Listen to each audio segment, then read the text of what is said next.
देखिए, अब हम लोग पढ़ेंगे motion of objects under the influence of gravitational force. कहने का मतलब जब ग्रेविटेशनल फोर्स एक्ट करता है, समझ रहे हैं स्मृति? हाँ हेलो। भैया। हाँ, ग्रेविटेशनल फोर्स के बारे में हम लोग लास्ट क्लास में पढ़े थे ना, F बराबर G M M by R square या फिर डी स्क्वायर पढ़े थे। F बराबर हाँ G M mass of earth into mass of object, या फिर कैपिटल एम और स्मॉल एम मान लीजिए, डिवाइडेड बाई डी स्क्वायर। ये जो फोर्स है, ठीक है, हाँ यहाँ पे देखिए टॉपिक में क्या लिखा हुआ है, यही ना है, देखिए motion of object under the influence of gravitational force. ये जो ग्रेविटेशनल फोर्स है, इसके इन्फ्लुएंस ऑब्जेक्ट का मोशन कैसे होता है उसको अभी हम लोग स्टडी करेंगे। समझ में आ रहा है? हाँ। हाँ। तो देखिए, सबसे पहले हम लोग को कॉन्सेप्ट सीखना होगा। पहले तो आपको न्यूटन्स का थर्ड तीनों इक्वेशन याद है ना, न्यूटन्स लॉज ऑफ मोशन का क्या होता है? v इक्वल्स टू हाँ। यू प्लस ए टी, ठीक है, s is equals to you t हाँ। Plus u half a plus t square, half a ठीक है, टी स्क्वायर। और एक होता है v square minus you square equals to two a s, ठीक है। और इसमें से यस। क्या क्या चीज है, ठीक है, ये सब तो आपको क्लियर है। v है फाइनल वेलोसिटी, u है इनिशियल हाँ। वेलोसिटी, a है एक्सीलरेशन, t है टाइम, s है डिस्प्लेसमेंट। कोई दिक्कत नहीं है इसमें? नहीं। चलिए, अब हम लोग सबसे पहले मास और वेट में अंतर जान लेते हैं, ठीक है। किसमें किसमें? हाँ। मास और वेट हम शायद मास पहले और आपको वेट। बता चुके हैं, एक बार फिर से बताते हैं, ठीक है। मास क्या होता है?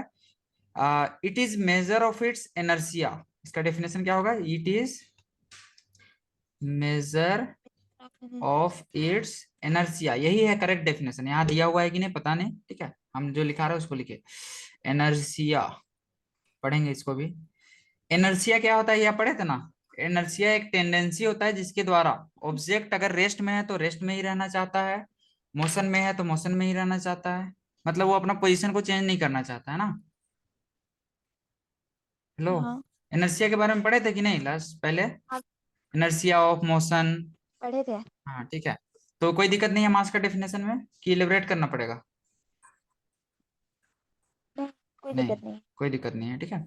और देखिए वेट क्या होता है? Weight is the force. Weight क्या होता है इसका डेफिनेशन हम कहीं पे लिख देते हैं, ठीक है, साइड में लिखते हैं। वेट इज द, बोलते चलिए साथ में, weight is the weight is the force by which earth, बोलिए एक बार। Force by which weight is earth, the force by which earth हाँ, अर्थ पुल्स, ठीक है, खींचता है, ठीक है, pulls an object towards itself, ठीक है, टुवर्ड्स इटसेल्फ। इटसेल्फ, ठीक है। वेट क्या होता है? वेट वो फोर्स होता है जिससे कि अर्थ कोई भी ऑब्जेक्ट को अपनी ओर खींचता है। गेटिंग और नॉट? गेटिंग। हम्म। जैसे कि हम लोग का जो भी टेबल वगैरह जो भी सरफेस में रखा हुआ है अर्थ का सरफेस में, तो इसको क्या किया है अर्थ एक फोर्स से खींच के रखा है, नहीं तो ये हवा में उड़ने नहीं लगता, लगता ना। हाँ। तो हम लोग पढ़े थे फोर्स बराबर क्या पढ़े थे?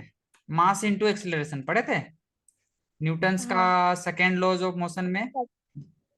सेकेंड लॉज ऑफ मोशन यही ना कहता है, देखिए रेट फोर्स हाँ। Is directly proportional to rate of change of momentum. कहने का मतलब फोर्स इज इक्वल टू होता है M V minus M U by T, ऐसे पढ़े थे। और एम को कॉमन निकालेंगे तो v minus you by T आएगा, और v माइनस यू क्या है? Rate of change of velocity with time, तो इसको लिखेंगे मास इनटू एक्सीलरेशन। ये है न्यूटन्स का सेकेंड लॉ। कौन सा लॉ है? Second law. सेकेंड लॉ, ठीक है। सेकेंड लॉ से ये आया है फोर्स बराबर मास इनटू एक्सीलरेशन, कोई दिक्कत नहीं है। अब नहीं। देखिए, चूंकि अभी हम लोग अर्थ का केस ले रहे हैं, तो अर्थ में जो एक्सीलरेशन लगता है उसको हम लोग जी से दिखाते हैं। अभी लास्ट क्लास में पढ़े थे ना, जी बराबर 9.8 मीटर पर सेकेंड स्क्वायर। और ये है एक्सेलरेशन ड्यू टू ग्रेविटी, पढ़े थे कि नहीं? हेलो। हाँ भैया। एक्सेलरेशन ड्यू टू ग्रेविटी है कि नहीं ये? है। हाँ, ठीक है। तो फोर्स बराबर क्या होता है? मास इंटू जी, एम जी, होता है कि नहीं? होता है। ठीक है।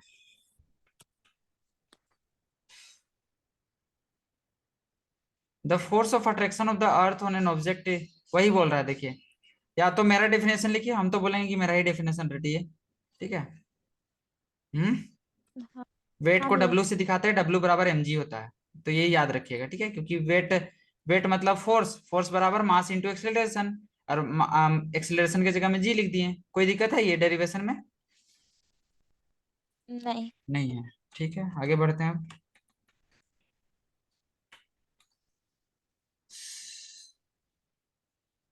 और हम आपको लास्ट क्लास में एक बात और बताए थे स्मृति, जी का जो वैल्यू होता है हाँ मैक्सिमम होता है सरफेस पे।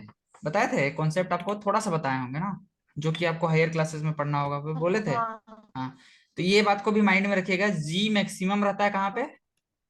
सरफेस में। कहाँ रहता है? सरफेस में। ठीक सरफेस पे। है, अगर सरफेस के अंदर सरफेस जाएंगे, पे। ठीक है, अंदर जाएंगे तो हाँ। भी क्या करेगा? डिक्रीज होगा। और अगर सरफेस से ऊपर जाएंगे, ठीक है, तो भी ये डिक्रीज करेगा। ठीक है, डिक्रीज होता इसका रीजन भी बताए थे, है। ठीक है, बताया था ना, मास का हाँ। और डिस्टेंस का, दोनों का रिलेशन, वो रिलेशन से ही आ जाता है, सब बता चुके हैं। तो देखिए, weight of an object on the moon. अब देखिए, अब हम लोग निकाल नेक्स्ट टॉपिक क्या पढ़ रहे हैं? वेट निकालने का सीख रहे हैं। कहाँ पे? मून में। मून पे। ठीक है, कोई भी ऑब्जेक्ट का मून में क्या वेट होगा, तो उसके लिए हम लोग वही फॉर्मूला अप्लाई करना होगा, और हम लोग को मास ऑफ मून पता होना चाहिए, रेडियस ऑफ मून पता होना चाहिए, तभी ना निकाल पाएंगे। हाँ। हम्म, तो हम लोग क्या आप जानते हैं? फोर्स बराबर G M M by R square, जानते हैं ना? तो यहाँ पे देखिए, हाँ। मास और रेडियस दिया हुआ है कि नहीं? मास और रेडियस, ठीक है। तो हम लोग जानते हैं ठीक। फोर्स बराबर, ठीक है, फोर्स बराबर G M M by R square, ठीक है। तो हाँ। फोर्स के जगह में हम लोग वेट लिख सकते हैं, और जी तो कांस्टेंट है, ठीक है, यूनिवर्सल ग्रेविटेशन कांस्टेंट बताया था ना, जिसका वैल्यू कितना होता है, याद हुआ? हाँ। Value 6.67 into 10 to the power -11। Into और यूनिट क्या बताए थे? Nm² बाय kg पर। हाँ, न्यूटन मीटर स्क्वायर पर केजी स्क्वायर ना, याद रखिएगा, बहुत काम आएगा, ठीक है। हाँ। ठीक है। जी, हाँ। अब मास के जगह हम क्या लेंगे? मास ऑफ मून, ठीक है, और जो भी ऑब्जेक्ट रखे हैं, mass of object by distance का स्क्वायर, ठीक है। अब यहाँ पे अगर वेट के जगह में अगर हम लोग पुट करें स्मृति, तो वेट के जगह में हम लोग क्या लिख सकते हैं? Mass of object into acceleration due to moon, GM मान लेते हैं, ठीक है, एक्सेलरेशन ड्यू टू मून। तो ये जीएम का वैल्यू आ जाएगा, जीएम बराबर, देखिए एमओ एमओ कट जाएगा ना, ऐसे ही हम बता रहे हैं, ठीक है। तो जी हाँ। मास ऑफ मून, ठीक है, बाई डी स्क्वायर, ये फॉर्मूला हो जाएगा एक्सेलरेशन निकालने का। तो मतलब इसी तरीके से निकाल सकते हैं जैसे अर्थ का निकालते हैं, ठीक है। तो अगर हम लोग वेट का रेशियो निकालेंगे तो ये 1/6 आता है, ठीक है, ये प्रैक्टिकली निकाला गया है, अगर आप वैल्यू पुट करके कीजिएगा, यहाँ पे अच्छे से दिखाया नहीं गया है। समझ रहे हैं कि नहीं? समझ रहे हैं। और नहीं तो करके दिखा दे रहे हैं, अगर आप बोलिएगा तो दिखा दे, थोड़ा सा नहीं कर ले। लंबा हो जाएगा। दोनों का रेशियो निकालना है, ठीक है, तो एक बार फॉर्मूला पुट करना होगा आपको अर्थ के लिए, और एक बार इसके लिए, मून की। मून के लिए, मून। और उसका मास वगैरह को पूरा डिवाइड करना होगा। तो ये कॉम्प्लेक्स कैलकुलेशन है, बस ये याद रखिएगा, जो रेशियो होता है अर्थ के कंपेरिजन में, ये होता है 1/6। क्या होता है? One one by by six six ठीक है, इसको फाइंड आउट करना ऐसे अभी 9 क्लास के लिहाज से उतना ज्यादा जरूरी नहीं है, ठीक है।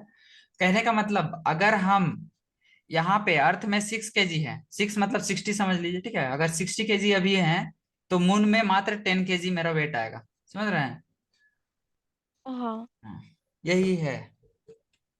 तो ये रिलेशन से आपको एक दो प्रॉब्लम आ सकता है, ठीक है, जैसे कि यहाँ पे दे दिया, मास ऑफ ऑब्जेक्ट 10 केजी, ठीक है, तो अर्थ में क्या होगा? अर्थ में 60 केजी हो जाएगा।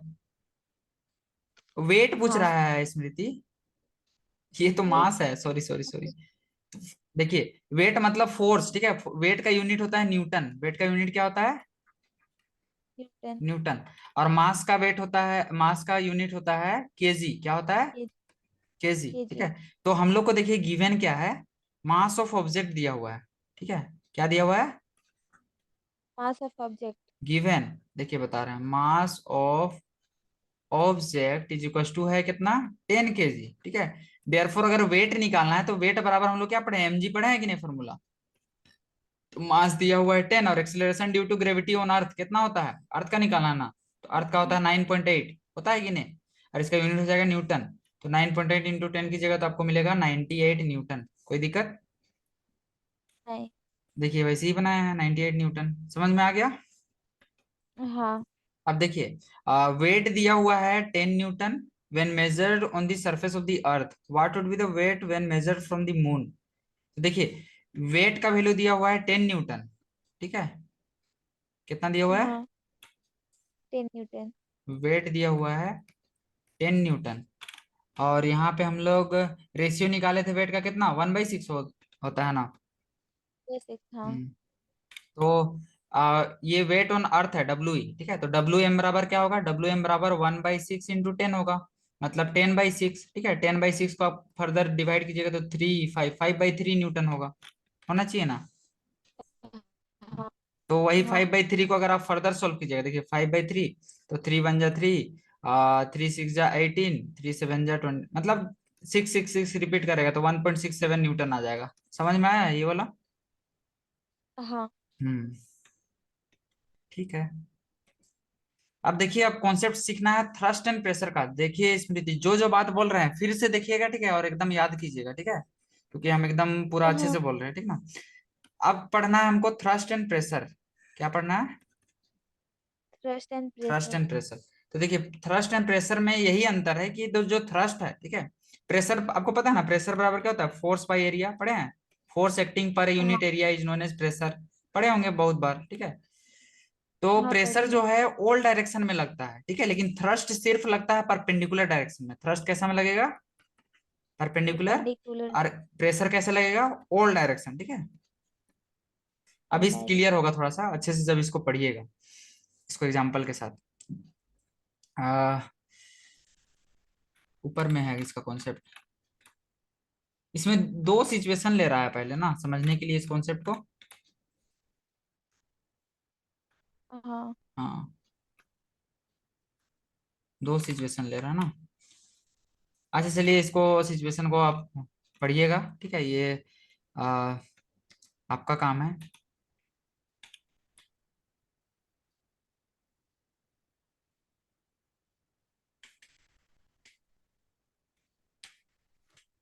हम आपको बता रहे हैं, थ्रस्ट परपेंडिकुलर एक्ट करता है, और थ्रस्ट जो है वो फोर्स को बोलते हैं, ठीक है। जो फोर्स परपेंडिकुलर एक्ट करेगा उसको थ्रस्ट बोलेंगे, ठीक है। यहाँ कहीं लिखा है हाँ थ्रस्ट का डेफिनेशन है, देखिए। देखिए, the force acting on an object perpendicular to the surface, ठीक है, जैसे कि यहाँ पे देखिए, यहाँ पे जैसे कि ये कांटी को लगा रहा है, ठीक है, तो परपेंडिकुलर डायरेक्शन में कांटी को पकड़े हुए है कि नहीं, एक फोर्स लगा के दबा के रखा है, ठीक है। हाँ। तो जो फोर्स परपेंडिकुलर डायरेक्शन में एक्ट करता है उसी को बोलते हैं क्या? थ्रस्ट। थ्रस्ट, ठीक है। और प्रेशर बराबर होता है फोर्स बाय एरिया। प्रेशर बराबर क्या होता है? Force by. Force by area, लेकिन यहाँ थ्रस्ट दे रहा है ना। The effect of thrust on sand larger wide the thrust on unit area. अच्छा, थोड़ा सा ना स्मृति, शुरू में हम कुछ गलती बोले हैं, सबसे स्टार्टिंग में बोले थे ना। लो, हाँ कुछ गलती हाँ बोले थे, भैया। नहीं नहीं वैसा नहीं बोले हैं, लेकिन थोड़ा सा अलग तरीके से बोले थे। अभी देखिए, अभी क्लियर कराते हैं। फोर्स जो है, फोर्स जब परपेंडिकुलरली एक्ट करेगा, क्या बोल रहे हैं? When force acting on an object is perpendicular then it is said to be thrust. क्या बोलेंगे उसको? थ्रस्ट। थ्रस्ट। एक बार फिर से बताइए थ्रस्ट का डेफिनेशन। जब कोई फोर्स परपेंडिकुलर डायरेक्शन में एक्ट करेगा, समझ रहे हैं? हाँ नहीं समझे? जैसे कि ये पेपर को नहीं है दीवार में भैया। पकड़ के रखा है, ठीक है, तो वो फोर्स किधर लगा रहा है? ये सरफेस के जस्ट परपेंडिकुलर डायरेक्शन में लगा रहा है ना। तो जब भी फोर्स परपेंडिकुलर डायरेक्शन में एक्ट करेगा तो उसको बोलेंगे क्या? थ्रस्ट। थ्रस्ट, ठीक है। और जो प्रेशर होता है, प्रेशर होता है फिजिक्स में थ्रस्ट बाय एरिया। क्या होता है? थ्रस्ट एक्टिंग पर यूनिट एरिया। इसको लिख लीजिएगा, ठीक है, थोड़ा सा अलग है। आप पहले पढ़े थे प्रेशर बराबर फोर्स बाय एरिया, पढ़े थे ना। तो यहाँ पे आपको क्या पढ़ना है? हाँ प्रेशर बराबर थ्रस्ट थ्रस्ट बाय। एरिया। तो थ्रस्ट क्या है? थ्रस्ट एक फोर्स ही है, समझ रहे हैं? थ्रस्ट क्या है? एक फोर्स ही है, ठीक है। फोर्स। हाँ, क्लियर हो जाएगा, ठीक है। तो अगर कोई पूछे difference between thrust and pressure, तो थ्रस्ट क्या होता है एक बार अब हम लोग लिख लेते हैं। थ्रस्ट क्या होता है? Force acting on an object uh, perpendicular. in perpendicular to the in perpendicular force acting perpendicularly to the surface, perpendicularly on the object, या फिर ऊपर में लिखा था, क्या लिखा है, force acting on an object perpendicular to the surface, ठीक है, force acting on an object perpendicular to the surface, समझ में आ गया। और प्रेशर क्या होता है, द- थ्रस्ट हम्म, एक्टिंग पर यूनिट एरिया, ठीक है, ये वाला डेफिनेशन हाँ को लिखिएगा, फोर्स वाला मत लिखिएगा अभी, ठीक है, ये फिजिक्स का लिहाज से बोल रहा है, थ्रस्ट एक्टिंग पर यूनिट पर एरिया। यूनिट एरिया, ठीक है, पर unit area, that is pressure बराबर क्या हो जाएगा, thrust by area. Area. Clear है, हाँ ठीक है। तो इससे रिलेटेड न्यूमेरिकल आएगा, बना लीजिएगा। हाँ बना के देखिएगा, अगर डाउट आएगा तो पूछ लीजिएगा, हम बता देंगे, ठीक है। अब देखिए, प्रेशर इन हाँ फ्लूइड, फ्लूइड मतलब लिक्विड जो फ्लो करता है, ठीक है, जो बहता है उसको फ्लूइड बोलते हैं। तो ऑल लिक्विड और गैस को क्या बोलते हैं, फ्लूइड बोलते हैं, ठीक है। हाँ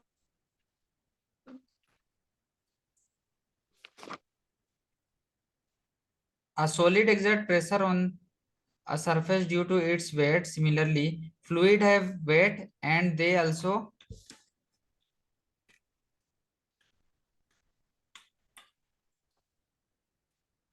exert pressure on base of wall and container.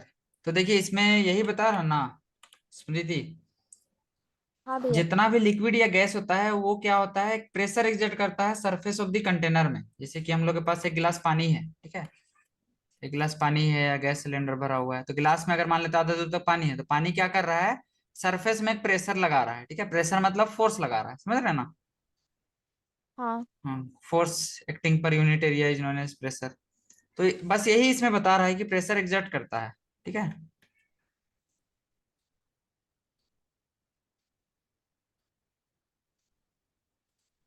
Pressure जो है सारा डायरेक्शन में ट्रांसमिटेड होता है, जो फ्लूइड में है ना, फ्लूइड में सारा डायरेक्शन में प्रेशर लगता है। कहने का मतलब ऐसे समझिए, तो इसको थोड़ा सा एग्जांपल समझाते हैं। एक हम लोग टम्बलर बना लेते हैं, ग्लास,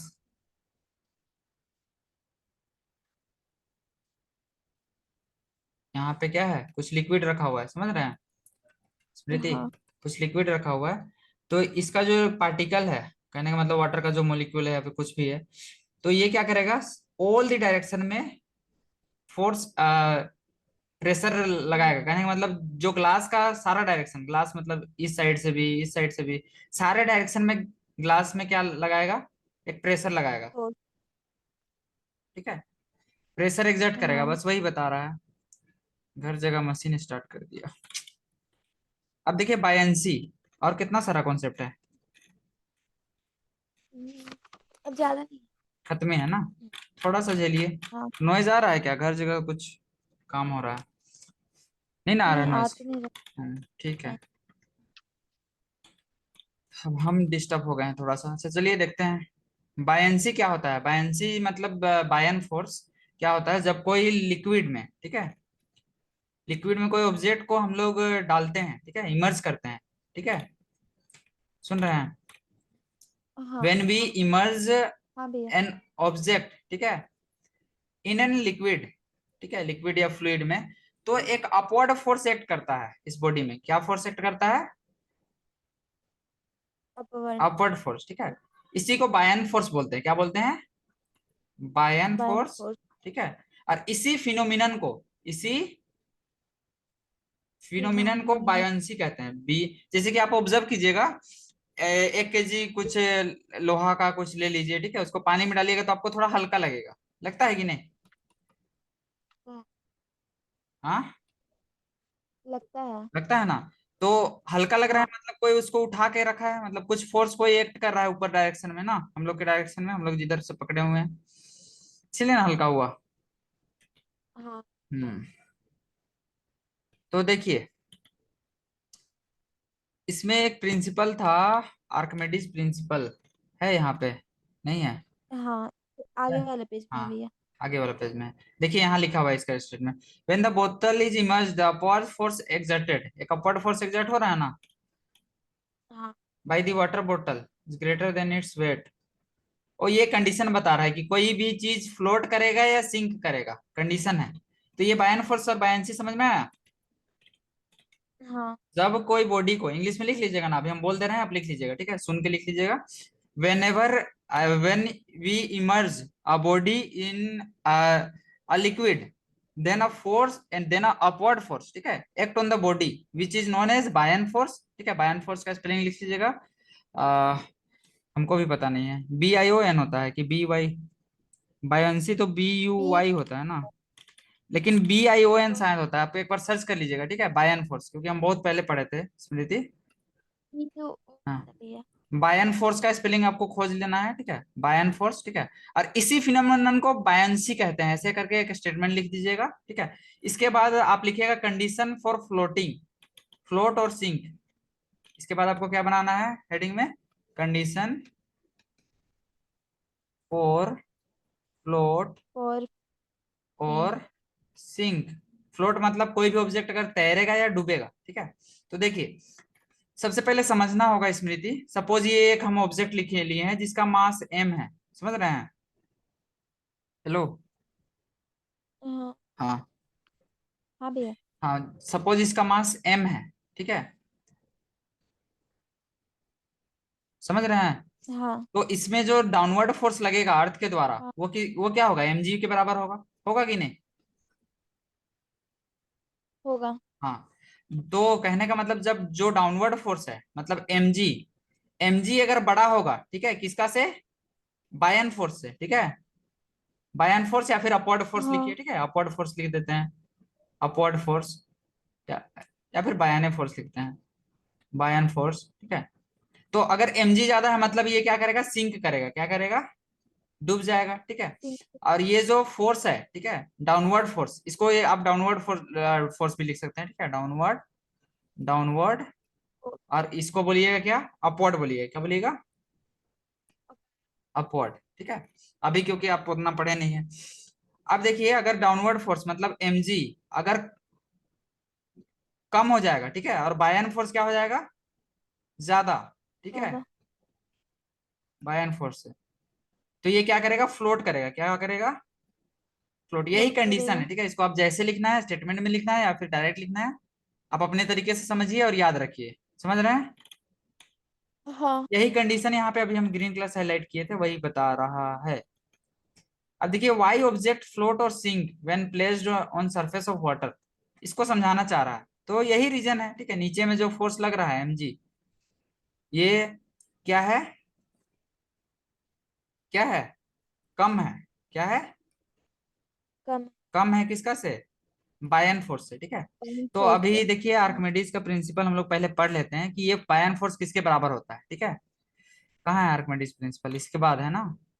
अब हाँ। देखिए, और एक बात बता हाँ। रहा है इसमें स्मृति, अगर जो हम लोग लिक्विड लिए हैं, ठीक है, सपोज ये मान लेते हैं अभी वाटर है, क्या है, वाटर, ठीक है। वाटर। अब सपोज इसमें चीनी डाल दिए, क्या डाल दिए, शुगर, ठीक है, चीनी। चीनी डाल दिए, तो इसका हाँ। डेंसिटी जो है ना, डेंसिटी, क्या चीज, डेंसिटी, डेंसिटी। डेंसिटी पढ़े ना, मास बाई वॉल्यूम होता है, डेंसिटी बराबर क्या होता है, मास बाई वॉल्यूम, ठीक है। तो डेंसिटी इसका बढ़ जाएगा, क्या होगा, बढ़ेगा, ठीक है। बढ़ता है। और अगर डेंसिटी बढ़ेगा, डेंसिटी बढ़ेगा तो बायन फोर्स भी बढ़ता है, क्या बढ़ता है, बढ़ता है। बायन क्यों फोर्स भी बढ़ता है, बढ़ता क्योंकि है। देखिए, डेंसिटी बढ़ेगा तो उसको मतलब समझिए उसका क्या बोलते हैं, उसके बीच में जो फोर्स ऑफ अट्रैक्शन है वो ज्यादा होगा, तो जल्दी वो नीचे नहीं जा पाएगा, मतलब अपवर्ड फोर्स बढ़ जाएगा, बस इतना ही समझिए। तो ये बात को याद रखिएगा, डेंसिटी बढ़ाते हैं तो बायन फोर्स क्या होता है, बढ़ता है। तो देखिए यहाँ पे बता रहा है, डेंसिटी का डेफिनेशन पहले दिया है, मास बाई वॉल्यूम, ठीक है। और इसमें यही बता रहा है, डेंसिटी जो है कोर का कम है, इसलिए, तो ये भी एक रीजन है, ठीक है। ये ऐसे भी लिख सकते हैं, अगर जो जो सब्सटेंस हम लोग डाल रहे हैं, ठीक है, उसका डेंसिटी, समझ रहे हैं, डेंसिटी को ऐसे रो हाँ। से दिखाते हैं, जो सब्सटेंस को हमको इमर्ज करना है उसका डेंसिटी अगर ज्यादा है, क्या है, ज्यादा है, किसका से, जो भी लिक्विड है, ठीक है, लिक्विड से, ये अलग सेंस में बता रहा है। तो ये क्या करेगा, सिंक करेगा, क्या करेगा, सिंक, ठीक है। सिंक और करेगा। अगर डेंसिटी जो हम लोग सब्सटेंस का लिए हैं, ठीक है, वो अगर कम है लिक्विड से, जो लिक्विड में हम लोग इमर्ज कर रहे हैं, ठीक है, तो ये क्या करेगा, हाँ, फ्लोट करेगा। तो ये फ्लोट भी बात करेगा। ये समझाया है, ठीक है। ये बात क्लियर हुआ। अब देखिए आर्किमिडीज का प्रिंसिपल, ये हाँ, थोड़ा सा लिख लीजिएगा। आर्किमिडीज का प्रिंसिपल क्या बताता है, वो बायन फोर्स के बारे में बताता है। देखिए, when a body is emerge fully और पार्शियली इन अ फ्लूइड, जब कोई बॉडी को फुल्ली या पार्शियली हम लोग कोई फ्लूइड में इमर्ज करेंगे, ठीक है, तो जो अपवर्ड फोर्स होगा वो इक्वल होगा weight of water displace by. कहने का मतलब देखिए ऐसे समझिए स्मृति, सपोज ये गिलास पानी लिए, ठीक है, एक गिलास क्या लिए, हाँ, क्या पानी। हुआ, नींद आ रहा है क्या? नहीं, और रिया सुन रही है कि चली गई? सुन पूरा रहे सुन रहे हैं, बयान पूरा सीख जाइएगा। डाउट आया है क्या रिया? बना रहे फिलहाल बन तो। जा रहा है, इजी है, वही कॉन्सेप्ट है रिया। हाँ। ठीक है, बस सोल्व करना है आपको, उसको खत्म कीजिए आज का क्लास के लिए, है ना, नेक्स्ट क्लास नया बताएंगे। हम्म। ठीक है, तो देखिए स्मृति, सुन रहे हैं ना? हाँ भैया। हाँ, देखिए ये एक गिलास पानी है, पूरा भरा हुआ है, क्या है, पूरा फुल्ली फिल्ड, ठीक है, कैसा है, भरा हुआ। फुल्ली फिल्ड, ठीक है। इसमें सपोज हम कोई ऑब्जेक्ट को फुली। डाल दिए, ठीक है, कोई ऑब्जेक्ट को हम इमर्ज कर दिए, ठीक है, और ये पूरा पूरी डूब गया, हाँ, ये मान लेते हैं डूब के नीचे चला गया, यहाँ पे कहीं पे आ गया, ठीक है। तो ये क्या करेगा, कुछ वाटर को डिस्प्लेस करेगा, बहुत सारा पानी गिर जाएगा नीचे, गिरेगा कि नहीं, गिरेगा। डिस्प्लेस करेगा वाटर को, ठीक है। तो ये जो बायन फोर्स होगा, ठीक है, क्या बोल रहे हैं, अपवर्ड फोर्स। अभी बायन फोर्स का ना बातें नहीं आया है, हम झूठों का बोल रहे हैं, बस अभी बोलिए अपवर्ड फोर्स, क्या क्या force, upward, upward. Upward force जो होगा वो बराबर होगा वेट ऑफ वाटर, ठीक है, weight of water water. Displace, ठीक है, डिस्प्लेस्ड। यही कहता है हम लोग का क्या चीज, आर्किमिडीज का प्रिंसिपल, समझ में आया कि नहीं आया? कहने का मतलब कोई भी ऑब्जेक्ट को आ कोई गया। भरा हुआ कंटेनर में डालिए, जितना पानी गिर जाएगा उसका वेट को मेजर कीजिए, ठीक है, वो जितना न्यूटन का फोर्स लगाएगा उतना फोर्स हम लोग का बायन फोर्स लगाएगा। ये कहता है हम लोग का आर्किमिडीज का प्रिंसिपल, इसको लिख लीजिएगा। आया समझ में? ठीक है भैया। हाँ, आया कि नहीं आया? अच्छे से आया ना? आ गया। आ गया, हाँ, ठीक है। तो यहीं पे आपका कॉन्सेप्ट भी खत्म है, ठीक है। अब एक है रिलेटिव डेंसिटी। रिलेटिव हाँ, कभी भी वर्ड रहेगा, मतलब समझिए, रिलेट करना मतलब कंपैरिजन करना, ठीक है, समझ रहे हैं? लो, हाँ, तो देखिए रिलेटिव डेंसिटी क्या होता है, हाँ जब हम भैया। लोग कोई भी सब्सटेंस का डेंसिटी को, whenever we compare the density of any substance with the density of water, जब कभी भी हम लोग कोई भी सब्सटेंस का डेंसिटी को डेंसिटी ऑफ वाटर से कंपैरिजन करते हैं, तो उसी को कहते हैं हम लोग रिलेटिव डेंसिटी। क्लियर है? हाँ, हम्म, यही लिखा हुआ है, देखिए रिलेटिव डेंसिटी कोई भी सब्सटेंस का वो रेशियो होता है क्या इसका, density of substance to the density of water, समझ गए? हाँ। तो रिलेट, तो चूंकि ये रेशियो है तो इसका कोई यूनिट नहीं होगा, तो रिलेटिव डेंसिटी का नो यूनिट देखिए लिखा हुआ है रेड कलर से, देखिए अभी डार्क किए हैं। हाँ, हम्म, तो आपका चैप्टर खत्म हो गया। बताइए कौन कौन सा न्यूमेरिकल बताना है, टिक को करके रखे हैं क्या, क्या को बनाए थे, अभी मैं- कौन कौन सा बता दे, बोल बताइए। हम्म, हाँ, एक्सरसाइज में 70 नंबर नहीं बन रहा था। 17, बाद बाकी पहले का बन गया है। हम्म, हाँ, बनाए हैं हाँ, और कुछ कुछ मैम कट अच्छा ठीक है, करवा दी थी तो नहीं वो सब बनेगा नहीं तो बना। बोलिएगा, ठीक है, I will help. A stone is allowed हाँ, to fall from top of the tower, देखिए हाइट दिया हुआ है कितना,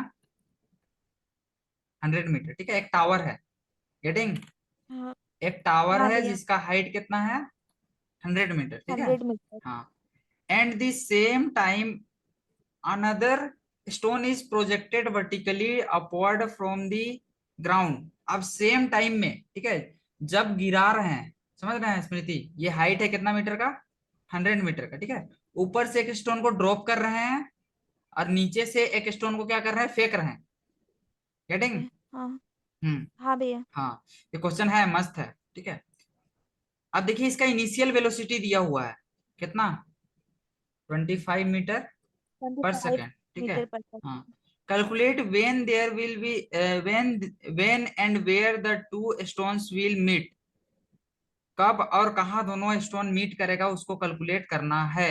गेटिंग, मतलब दो हाँ। सेम स्टोन है क्या, कि अलग अलग स्टोन है। मास उसका स्टोन का जिक्र नहीं ना किया है, देखिए तो, stone is allowed to fall नहीं, फ्रॉम मास टावर ये है। एंड द सेम स्टोन बोल रहा है, देखिए सेम स्टोन बोला ना, मतलब मास सेम है, ठीक है। गेटिंग, आगे हाँ। समझ में, क्वेश्चन समझ में आ गया क्या बोल रहा है।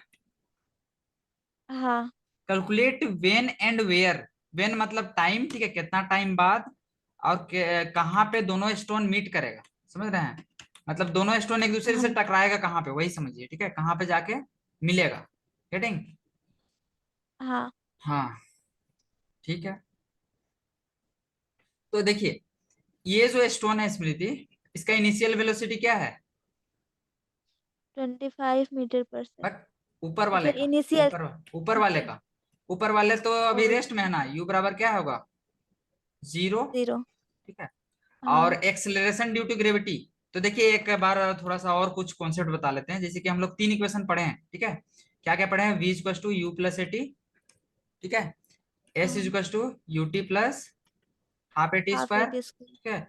और और क्या पढ़े हैं, B V square square minus you square minus equal U to two square A S. Equal to two A 2 A S. S. तो अब क्या करना है हमको, थोड़ा सा चेंजेस करना है, जब भी हम लोग अर्थ वाला मोशन के बारे में जाएंगे, ठीक है, मोशन में पढ़ेंगे, तो हमको क्या करना है, एक्सेलरेशन की जगह में जी लिख देना है, एक्सेलरेशन ड्यू टू ग्रेविटी। तो हम लोग का जो न्यूटन का पहला इक्वेशन हो गया, ये हो गया v equal to U plus G T. अब देखिए स्मृति, हेलो, हाँ। एक बात ध्यान देने वाला है, जब हम लोग का कोई ऑब्जेक्ट ऊपर से नीचे आएगा, अप टू डाउन, डाउन। ठीक है, ध्यान से देखिए, ये 11 में भी आपको काम आएगा, ठीक है। अप टू डाउन जब लेंगे तो एक्सेलरेशन को लेना है पॉजिटिव में, जी को कैसे लेना है, पॉजिटिव में। पॉजिटिव, ठीक है। और क्योंकि एक्सेलरेशन बढ़ेगा ना, एक्सेलरेशन बढ़ेगा कि हाँ। नहीं, स्पीड बढ़ेगा तो एक्सेलरेशन भी बढ़ेगा, एक्सेलरेशन मतलब पॉजिटिव में लेना है, इसे समझिए। और जब भी डाउन टू अप जाएंगे, डाउन टू अप, ठीक अब है, नीचे से ऊपर जाएंगे तो जी का वैल्यू को लेना होगा, नीचे से ऊपर जाएंगे तो जी का वैल्यू को लेना होगा नेगेटिव में, क्योंकि वेलोसिटी घटेगा ना, कोई ऑब्जेक्ट को ऊपर फेंकिएगा भैया तो धीरे धीरे क्या होगा, उसका वेलोसिटी घटेगा कि नहीं। घटेगा। हाँ, तो यहाँ पे क्या करना है, पहला इक्वेशन यहाँ पे v equal to U plus G T होगा, लेकिन यहाँ पे प्लस माइनस लिख देते हैं, ठीक है, वो केस पे डिपेंड करेगा कि ऊपर से नीचे आ रहा है या नीचे से ऊपर, समझ रहे हैं। तो ऐसे हमको न्यूटन का भैया हाँ। Equation, 15 number. 15 नंबर बता दे रहे हैं, ना, बता दे रहे हैं रिया, 15 बताए। बता दे रहे हैं, बता दे रहे हैं, ये बात भैया समझ में आया। हाँ, हाँ। आगे। और दूसरा इक्वेशन को भी ऐसे लिखना है, मतलब एक जगह में प्लस माइनस जी कर देना है, समझ रहे हैं ना। तो ये हो जाएगा एस इज हाँ। Equal to U T plus minus plus half g t, g. ठीक है। और हाँ। तीसरा इक्वेशन हो जाएगा v square minus you square is equal to plus minus two g. 2 GS, ठीक है। जी। ये फॉर्मूला हाँ। को थोड़ा सा, किताब नहीं दिया है लेकिन हम आपको बता रहे हैं, ठीक है। इसके अकॉर्डिंग अगर हम लोग अप्लाई करेंगे ना तो इजी होगा, मतलब ए ही लिखिए, ठीक है, लेकिन अप्लाई करना होगा, हाँ। दिमाग लगाना होगा, ठीक है। तो थोड़ा सा हम रिया को बता लेते हैं, ठीक है, अपलाइन में रहिए, कोई दिक्कत। ठीक। नहीं। हाँ, तब तक पढ़िए, ठीक है। देखिए, थोड़ा सा रुकिए, इसको बताने दीजिए। अब मैं भी मीटिंग एंड होगा तो फिर से लिंक जाएगा, ठीक है, ज्वाइन कीजिएगा, क्योंकि टाइम हो ही ठीक है गया भैया। है, 40 मिनट। अच्छा देखते हैं, रिया 15 नंबर, हाँ। हाँ चलिए, देखिए क्या है 15 नंबर, लास्ट क्वेश्चन है, अरे चलिए आपको अभी समापन हो जाएगा क्या। इन फिगर 12.33 डायग्राम दिख रहा है रिया,